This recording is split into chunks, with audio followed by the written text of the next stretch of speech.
Наставления на свети Василий Велики. Да се желае нещо повече, отколкото други неща, дори и нещо хубаво, е страст към състезаване, която произлиза от тщеславието.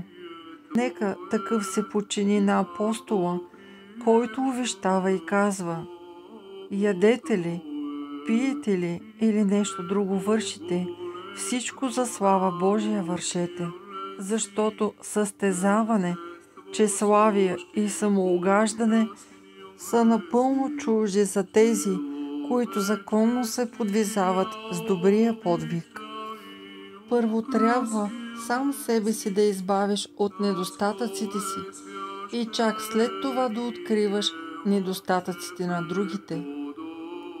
Монахът е истински християнин. Аскетизмът не е в отделни аскетични действия, а в светостта, благочестивото настроение и направление от цялата личност. Заедно с любовта към Бога, монахът е длъжен да проявява и любов към ближните. Не трябва да се грижим за онова, което не е толкова необходимо в живота, нито да се стремим към пресищане и разкош. Необходимо е да бъдем чисти от лакомия и от гиздене. Попитали свети Василий Велики: допустимо ли е да се лъже, когато се има предвид нещо полезно? Това не се допуска от Господа, който решително казва, че лъжата е от дявола. Йоан 8,44, като не сочи никаква разлика в лъжата. Както ръждата изпояжда желязото, така завистта душата, в която живее. Завистта е скръб за благополучието на ближния. Затова онзи, който е завистлив, той не страда никога от недостиг на скърби и печали. Когато му сторят добро, завистливият още повече се ядосва. Той се наскърбява повече от силата на благодетеля, отколкото усеща благодарност за направената му добрина. Премъдър е бил оня, който е забранил даже да се яде хляб от завистлив човек. Притча 23.6. Тук под хляб се разбира всяко общуване в живота. Като се грижим да поставяме лесно възпламенимо вещество далеч от огъня, така по възможност не трябва да влизаме в дружески разговор с завистливите, а да отстраняваме себе си от стрелите на завистта.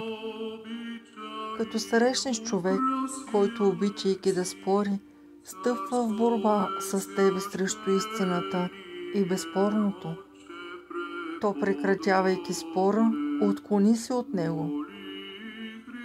Защото както мръсната вода прави за нищо негодни и най-добрите вина, така и злите беседи развращават добродетелните по живот и нрав хора.